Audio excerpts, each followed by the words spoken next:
Labari da ɗumi-ɗuminsa. A yau ne aka kama wasu 'yan makaranta guda biyu, mace da namiji suna kan sumbatar junansu, ido na ganin ido kiri-kiri.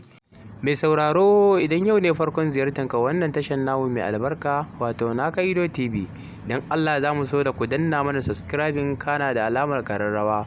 Hakan ne yake ba mu dama isar da sako zuwa gare ku. Mun gode.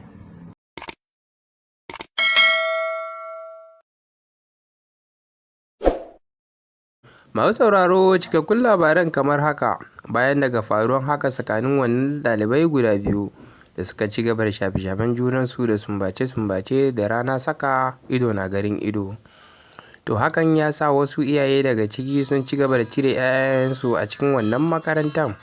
Duba da hakan, malamai sun rikice ga baki ɗaya. Malaman sun mika su ga hukuma da yanke musu hukunci daidai da abin da suka aikata, saboda sun ɓata musu sunan makaranta, sun sa makarantar ga baki ɗaya shi wasewa ake yi. Masu sauraro, shegu da ka ce mu ƙarshen rahotannin namu kenan kamar haka. Mai sauraro, idan yau ne farkon ziyartarka wannan tashar namu mai albarka wato Naka Ido TV, don Allah za mu so da ku danna mana subscribing kana da alamar ƙararrawa.